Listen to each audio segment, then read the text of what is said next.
So I want to talk about derealization. I really don't know why more people don't talk about this because I feel like a lot of people definitely have to deal with it, but I deal with derealization, and what it is something that comes about during periods of really high anxiety.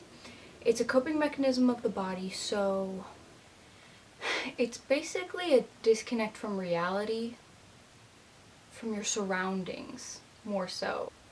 And the brain basically tries to like fuzz it all out.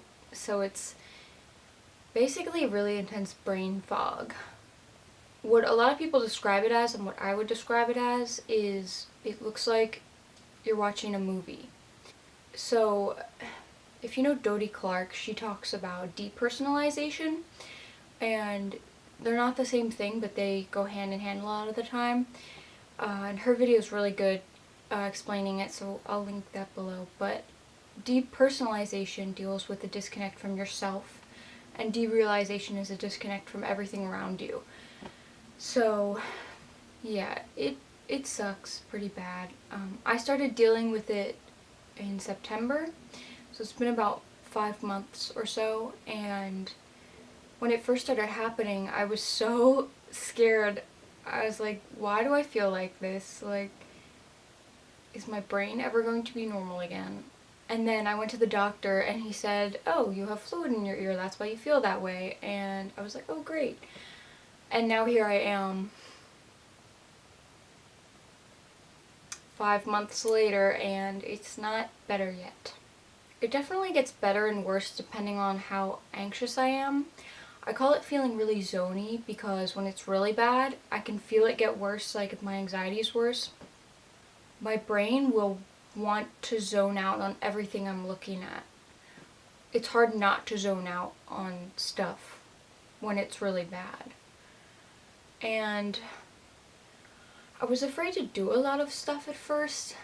I was afraid to start driving again because I was like, oh, I feel really not all there mentally, so I shouldn't be driving probably.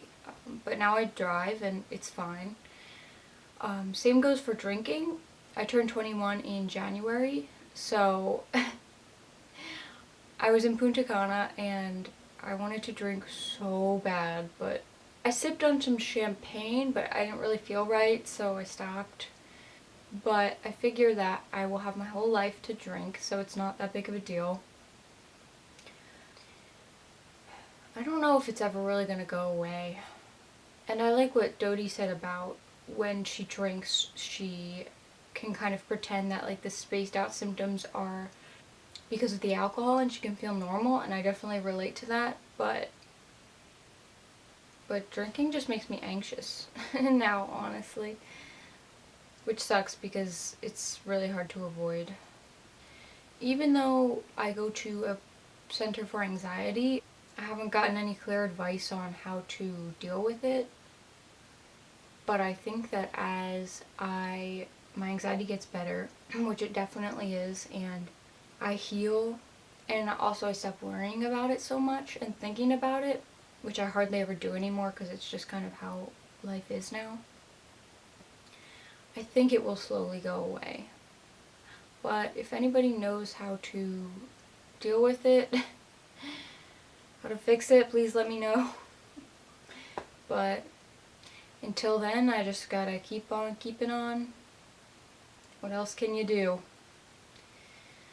I don't know. I hope it goes away. I'm sure it will, but like as the months go on, I just can't even imagine feeling normal again. It's okay. We'll get through it. And until then, that's all I have to say, and I'll see you next time.